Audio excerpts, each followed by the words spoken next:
Price Lord. எல்லாரும் கர்த்தருக்குள்ள சந்தோஷமா இருக்கீங்கன்னு நான் விசுவாசிக்கிறேன். இன்றைய தினத்தில் கூட தேவன் நம்மளுக்கு நல்ல சுகம், பலன், ஜீவன், ஆரோக்கியத்தை கட்டளையிட்டு இந்த புதிய மாதத்தை காண கிருபை செய்திருக்கிறார். கடந்த 6 மாதமும் தேவன் நம்மளை கண்மணியை போல பாதுகாத்து கொண்டு எல்லா தீமைகளுக்கும், விபத்துகளுக்கும், வியாதிகளுக்கும், பிரச்சனைகளுக்கும், மனக்கசப்புகளுக்கும், சத்ருவின் போராட்டத்துக்கும் விலக்கி நம்மளை பாதுகாத்து இந்த புதிய மாதத்தை கூட காணும்படியாக நம்மளை கடந்து வர கிருபை செய்திருக்கிறார். அது எல்லாத்தையும் நினச்சி நம்ம தேவனை துதித்து ஆராதித்து இந்த புது மாதத்துக்குள்ளே நம்ம கடந்து போகும்போது இந்த புதிய மாதம் நம்மளுக்கு ஒரு ஆசீர்வாதமான ஒரு மாதமாக புதிய கிருபையோட, புதிய சந்தோஷத்தோடு நம்ம கடந்து செல்ல முடியும். அதனால் ஒரு அரை மணி நேரமாவது அவரோட பாதத்தில் அமர்ந்து அவரை துதித்து ஆராதித்து உங்களோட வாழ்க்கையில் அவர் செய்த ஒவ்வொரு அற்புதங்களையும் சொல்லி அவருக்கு ஸ்தோத்திர பலிகளை ஏறிடுங்க. இப்போ வாங்க இந்த மாதத்துக்கு தேவன் நம்மளுக்கு என்ன வாக்குத்தத்தம் கொடுத்திருக்காருன்னு பார்க்கலாம். இந்த மாதம் தேவன் நம்மளுக்கு கொடுத்திருக்கிற வாக்குத்தத்தம் ஏசாயா 45:4 வெண்கல கதவுகளை உடைத்து இரும்பு தாழ்பாள்களை முறித்து அந்தகாரத்தில் இருக்கிற பொக்கிஷங்களையும் ஒளிப்பிடத்தில் இருக்கிற புதையல்களையும் உனக்கு கொடுப்பேன்னு தேவன் இந்த மாதம் நம்மளுக்கு வாக்கு கொடுத்திருக்காரு. ஆமாங்க, இந்த மாதத்துல கூட தேவன் வெண்கல கதவுகளை உடைத்து இரும்பு தாப்பால முறித்து போட போறாருங்க. என்னெல்லாம் ஆசீர்வாதம் நம்மளுக்கு தடையாக இருக்கோ அதை சாத்தான் எவ்வளோ பெரிய சங்கிலியை போட்டு, எவ்வளோ பெரிய வெண்கல கதவு போட்டு மூடி இருந்தாலும் சரி, அதெல்லாம் தேவன் உடைத்து எறிந்து இந்த மாதத்தில் நம்மளுக்கு தடைப்பட்ட எல்லா ஆசீர்வாதத்தையும் இந்த மாதத்தில் தேவன் ஒவ்வொன்றா நிறைவேற்ற போகிறாருங்க. அதே மாதிரி என்னெல்லாம் ஆசீர்வாதங்கள் நம்மளுக்கு வரக்கூடாது அப்படின்னு சொல்லிட்டு அவன் ஒழித்து வைத்திருக்கிறானோ அதெல்லாம் தேவன் நம்மளுக்கு தரப்போகிறாரு. இந்த மாதம் நீங்கள் ஆசீர்வாதத்தையும் அபிஷேகத்தையும் நீங்கள் இது மட்டும் உங்களோட வாழ்க்கையில் தடைப்பட்ட ஆசீர்வாதங்களும் நிறைவேறாத வாக்குத்தத்தங்களும் ஒவ்வொன்றா இந்த மாதத்தில் நிறைவேற போகுது. அதனால் கர்த்தருக்குள்ள சந்தோஷமாக விசுவாசத்தில் நிலைத்திருந்து விசுவாசத்தில் தேவன் உங்களுக்கு என்னெல்லாம் வாக்கு கொடுத்துருக்கிறாரோ அதை அறிக்கை செய்து அவரை துதித்து ஆராதிக்க ஆரம்பிங்க. ஏன்னா இந்த மாதத்தில் ஒவ்வொன்றாய் அந்த வாக்குத்தத்தங்கள் ஒவ்வொன்றா நிறைவேற போகுது. சாத்தான் என்னதான் பிளான் பண்ணாலும் சரி, தேவனை தாண்டி அவனால ஒன்றும் செய்ய முடியாது. எவ்வளோ பெரிய கதவாக இருந்தாலும் சரி, எவ்வளோ பெரிய பூட்டு போட்டு சாத்தான் உங்களோட ஆசீர்வாதத்தை பூட்டு போட்டு ஒளிச்சு வச்சிருந்தாலும் சரி, தேவன் அதை உடைத்து போட்டு உங்கள் கரங்களில் தரப்போகிறாரு. அதனால் சந்தோஷமாக இருங்க, கவலையை விட்டு எந்திரிச்சு உற்சாகமாக இருங்க. இந்த மாதம் முழுவதும் நீங்கள் சந்தோஷப்படுற மாதிரியான நற்செய்திகள் உங்களோட வாழ்க்கையில் வந்து கொண்டே இருக்க போகுது. அதனால இப்போ இருந்தே ஸ்தோத்திர பலிகளை ஏறெடுக்க ஆரம்பிங்க. இப்போ வாங்க, உங்களுக்காக நான் ஒரு சின்ன ஜெபம் பண்ணுறேன். நீங்களும் என்னோடு கூட சேர்ந்து ஜெபிங்க. ஸ்தோத்திரம் ஆண்டவரே, அன்பின் பரலோக தகப்பனே, இந்த நாளுக்காக, இந்த புதிய மாதத்துக்காக நன்றியோடு துதிக்கிறோம், ஸ்தோத்திரிக்கிறோம் ராஜா. இந்த நாளிலும் கூட தகப்பனே, எங்களுக்கு ஆண்டவரே எங்களுடைய ஆயுஸ் நாட்களை கூட்டி தந்து எங்களுக்கு நல்ல சுகம், பலன், ஜீவன், ஆரோக்கியத்தை கட்டளையிட்டதுக்காக நன்றி தகப்பனே. சப்பா, இந்த நாளிலும் இந்த புதிய மாதத்திலும் எங்களை முழுமையாக இந்த பாதப்படையில் ஒப்படைக்கிறோம் ராஜா. நீர் எங்களை பொறுப்படுத்திக் கொள்ளுங்க. என்ன செய்யணும், செய்யக்கூடாது, இந்த பாதையில் நடக்கணும், எந்த பாதையை தவிர்க்கணுன்றதை நீர் எங்களுக்கு கற்றுத்தாங்க. ஆவியானவரே, நீர் எங்களை ஆட்கொண்டு நீர் எங்களை வழி நடத்துங்க தகப்பனே. உமக்கு சித்தமில்லாத இடங்களுக்கு செல்லாதபடி, உமக்கு சித்தமில்லாத காரியத்தில் நாங்கள் ஈடுபடாதபடி அந்த காரியங்களை நீர் தடுத்து போடுங்க ராஜா. உமக்கு சித்தமான காரியங்களை அறிந்து கொள்ளத்தக்கதான உணர்வுள்ள ஆவியை தந்து உம்முடைய சித்தத்தின்படி நடக்கும்படியாக எங்களை உதவி செய்யுங்க தகப்பனே. நீர் அப்படியே செய்வதற்காய் ஸ்தோத்திரம், ஸ்தோத்திரம், ஸ்தோத்திரம் ராஜா. சப்பா, இந்த நாளிலும் கூட சுகவீனமாக இருக்கிற ஒவ்வொருவருக்காக உங்களோட பாதப்படையில் வருகிறோம் ராஜா. ஏசப்பா, எல்லா சுகவீனத்தையும் பலவீனத்தையும் நீக்கி போட்டு உம்முடைய ரத்தத்தினால ஆண்டவரே அவங்கள சுத்திகரித்து ஆண்டவரே எல்லா கெட்ட ரத்தத்தையும் நீக்கி போட்டு எல்லா கேன்சர் செல்களையும் உடைத்து போட்டு தகப்பனே ஏசப்பா, நீர் அவங்களுக்கு நல்ல சுகத்தையும் பலத்தையும் ஜீவனையும் ஆரோக்கியத்தையும் கட்டளையிடுங்க ராஜா. எந்த ஒரு விதமான வியாதியாக இருந்தாலும் சரி தகப்பனே ஏசப்பா, அதை குணமாக்கும் ஆண்டவரை மருத்துவர் நீர் ராஜா. இசப்பா, நீர் அவர்களுக்கு மருத்துவராய் இருந்து எந்த விதமான ஒரு வியாதியாய் இருந்தாலும், இனிமேல் சான்ஸே கிடையாதுன்னு சொன்ன வியாதியாக இருந்தாலும் நீர் ஒரு நொடியில் அதை குணமாக்க வல்லவர் தகப்பனே. அந்த வியாதியை தீமையை நீர் அவர்களிலிருந்து எடுத்து போட்டு அவங்கள ஆண்டவரே இயேசப்பா வாழ்நாள் முழுவதும் உங்களுக்கு ஒரு சாட்சியாக அவங்களை நிறுத்துங்க தகப்பனே. நீர் அப்படியே செய்ய போகிறதுக்காய் ஸ்தோத்திரம் ராஜா.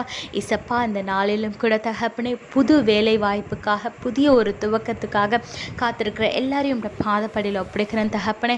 உமக்கு சித்தமான இடத்துல எந்த ஒரு மனுஷனோட ஆண்டவரே ரெக்கமெண்டேஷனும் இல்லாதபடி இது தேவனுடைய காரியம் என்பதை மற்றவர்கள் அறிந்து கொள்ளும்படியாக ஆண்டவரே அவங்களுக்கு நல்ல ஒரு புதிய வேலையை தந்து ஒரு நல்ல உயர்வை தந்து அவங்களை ஆசீர்வதித்து நடத்துங்க ராஜா. அதே போல் ராஜா இந்த நாளிலும் கூட ஆண்டவரே திருமணத்துக்காக காத்திருக்கிற ஒவ்வொருவரையும் பாதப்படையில் ஒப்படைக்கிறேன் தகப்பனே. இசப்பா நீர் யாருடைய விழா எலும்பிலிருந்து இவர்களை எடுத்து படைத்தீரோ ஆண்டவரே இசப்பா அவர்களே ஆண்டவரே நீர் திட்டமிட்ட நேரத்திலும் காலத்திலும் அவங்க கிட்ட கொண்டு போய் சேருங்க ராஜா. அந்த திருமண காரியங்கள் நல்லபடியாக நடந்து எந்த ஒரு தடையும் இல்லாதபடி தகப்பனே எந்த ஒரு சத்துருவின் போராட்டமும் இல்லாதபடி நல்லபடியாக அந்த திருமணத்தை நடத்தி தாங்க ராஜா. அது மட்டும் இல்லை தகப்பனே இந்த நாளிலும் கூட ராஜா குழந்தைகளுக்காக ஏங்கி கொண்டிருக்கிற ஒவ்வொரு பெற்றோரையும் பாதப்படையில் ஒப்படைக்கிற தகப்பனே ஈற்று வேளையில் அவங்க கற்பம் தரித்து ஆண்டவரே உம்முடைய நாம மகிமைக்கின்ற அந்த குழந்தைகளை வளர்த்து ஆண்டவரே உமக்கு சாட்சியாக அவங்க வாழும்படியாக நீர் கிருபை செய்யுங்க தகப்பனே. அதே போல் ராஜா இந்த நாளிலும் யாரெல்லாம் டிப்ரெஷனில் இருக்காங்களோ என்னுடைய வாழ்க்கையை முடித்து கொள்ளணுன்ற எண்ணத்தோடு இருக்காங்களோ ஆண்டவரே அந்த எண்ணத்தை அடியோடு நீர் எடுத்து போட்டு ராஜா இசப்பா அவங்கள ஆண்டவரே அவங்களோட மனசில் நீங்கள் பேசுங்க தகப்பனே. உனக்காக நான் இருக்கிறேன்னு ஏசப்பா சொல்கிறாரு. அதனால் யார் இந்த நாளில் அந்த முடிவில் இருந்தாலும் ஆண்டவரே அவங்களோட மனசில் நீங்கள் பேசுங்க. நீங்கள் அவங்கள நேசிக்கிறீங்கன்றதை அவங்க உணர்ந்து அந்த முடிவை மாற்றிக்கொள்ளும்படியாக கிருபைச்சிங்க. இது அப்படியே செய்ய போகிறதுக்காய் ஸ்தோத்திரம் ஆண்டவரே. இதே போல் ராஜா இந்த நாளில் யாரெல்லாம் என்னென்ன தேவைக்காக உங்கள் பாதப்படியில் வந்து நிற்கிறார்களோ ஆண்டவரே இசப்பா அவங்களுடைய தேவைகள் எல்லாம் சந்தித்து ஆண்டவரே நீரே அவர்களுக்கு ஆண்டவரே தலைவனாக இருந்து அவங்க போகிற இடத்துல எல்லாம் அவங்கள ஆண்டவரே வழி நடத்துங்க ராஜா. எந்த பாதையில் போகணுன்றதை நீர் கைட் பண்ணுங்க தகப்பனே. ஏசப்பா இவங்க எல்லாரும் எங்கே போனாலும் வந்தாலும் உம்முடைய சமூகம் அவங்களுக்கு முன்பாக செல்லட்டும் தகப்பனே. எல்லா தீமைகளுக்கும் விபத்துகளுக்கும் மனுஷனின் தீமையான எண்ணங்களுக்கும் திட்டங்களுக்கும் ஆலோசனைகளுக்கும் இவர்களை விலக்கி பாதுகாத்து கொள்ளுங்க தகப்பனே. இதே போல ராஜா ஏசப்பா இந்த மாதத்திலும் கூட தகப்பனே எந்த ஒரு வீண் செலவும் இல்லாதபடி ஆண்டவரே மீதம் பிடிக்கும்படியாக ஆண்டவரே ஏசப்பா நீர் அவர்களுடைய கையின் பிரயாசங்களை ஆசீர்வதித்து இந்த மாதம் ஒரு ஆசீர்வாதமான ஒரு மாதமாக இருக்கும்படியா கிருபைச்சிங்க ராஜா.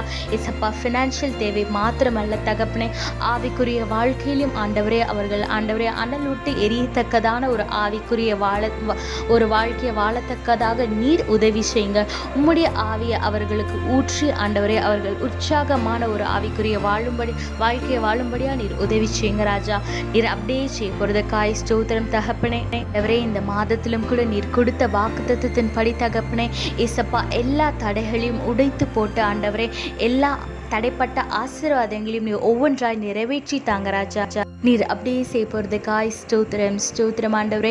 இந்த நாளிலும் தகப்பனே இந்த மாதத்திலும் மீதியான நாட்களை மீதியான வேலையை நீர் பொறுப்படுத்தி கொள்ளுங்க, வழி நடத்துங்க.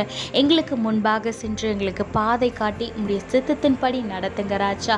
ஏற்ற வேலையில் நீர் எங்களுக்கு குறித்து இருக்கிறதான ஆசீர்வாதத்தையும் தந்து வழி நடத்துங்க. நீர் அப்படியே செய்வதற்காய் ஸ்தோத்திரம். மீதியான வேலையை நீரை பொறுப்படுத்திக் கொள்ளும், வழி நடத்தும், சித்தத்தின்படி நடத்துங்க. நேசிக்கிற மீட்பர் இயேசு கிறிஸ்துவின் நாமத்தில் வேண்டிக் கொள்கிறோம் நல்ல பிதாவே. ஆமென் ஆமென். எல்லாரும் கர்த்தருக்குள்ள சந்தோஷமா இருங்க. ஏன்னா இந்த மாதம் ஆசீர்வாதத்தின் மாதமாக இருக்கிறது. எல்லா தடைகளும் உடைக்கப்பட்டு உங்களுக்கு வர வேண்டிய ஆசீர்வாதங்கள் சரியான நேரத்தில் இந்த மாதத்தில் ஒவ்வொன்றாய் வந்து சேரும். அப்படி நீங்கள் அந்த ஆசீர்வாதத்தை பெற்றுக்கொள்ளும் போது அதை நீங்கள் சாட்சியாக மற்றவங்களிடத்துல பகிர்ந்து கொள்ளுங்க. உங்களோட சாட்சியின் மூலம் அநேகர் ரட்சிக்கப்பட வாய்ப்பு இருக்கு, ஆசீர்வாதம் அடைவாங்க. அதே போல் இவங்களுக்கு செஞ்ச ஏசப்பா எனக்கும் செய்வாங்கன்ற ஒரு விசுவாசம் அவங்களுக்குள்ள வரும். அநேகரோட வாழ்க்கையை உங்களோட சாட்சி மாற்றும். அதனால நீங்கள் போகிற சர்ச்சாக இருந்தாலும் சரி, எந்த ஒரு இடமா இருந்தாலும் சரி, ஏசப்பா உங்களோட வாழ்க்கையில் செய்கிற ஆசீர்வாதத்தை அற்புதத்தை நீங்கள் வந்து எல்லாருக்கூடையும் ஷேர் பண்ணிக்கோங்க. அதே போல் உங்களுக்கு டெஸ்டிமோனியை ஷேர் பண்ணணும் அப்படின்னு ஆசை இருந்தால் எங்களுக்கு வந்து ஆடியோவாவோ வீடியோவாவோ அனுப்பி வைங்க. நாங்கள் இந்த சேனலில் அப்லோட் பண்ணுவோம். இல்லை என்னோட ஃபேஸையோ வாய்ஸையோ எனக்கு வந்து காமிக்க விரும்பலை அப்படின்னு நீங்கள் நினச்சிங்கன்னா நீங்கள் வந்து ஒரு மெசேஜ் மூலமாகவோ இல்லை ஆடியோவாக நீங்கள் அனுப்புங்க. நாங்கள் வந்து அதை வந்து இந்த சேனலில் கன்வே பண்ணிடுறோம். மேலே உள்ள இமெயில் ஐடிக்கோ இல்லை வாட்ஸ்அப் நம்பருக்கோ நீங்கள் வந்து உங்களோட டெஸ்டிமோனியை ஷேர் பண்ணிங்கன்னா நாங்கள் அனுப்பி வைப்போம். அது மட்டும் இல்லாமல் எனக்கு வந்து பைபிள் வாசிக்கணும்னு ரொம்ப ஆசையாக இருக்குது, ஆனால் என்கிட்ட பைபிள் இல்லை அப்படின்னு சொல்கிறவங்க நீங்கள் இந்த மெயில் ஐடிக்கோ இல்லை வாட்ஸ்அப் நம்பருக்கோ உங்களோட காண்டாக்ட் நம்பரை அனுப்புனீங்கன்னா, உங்களோட அட்ரஸ் அனுப்புனீங்கன்னா நாங்கள் உங்களுக்கு பைபிள் அனுப்பி வைப்போம். கர்த்தர் உங்களோடு கூட இருந்து உங்களை ஆசீர்வதித்து உங்களை பாதுகாத்து வழி நடத்துவாராக. ஆமென்.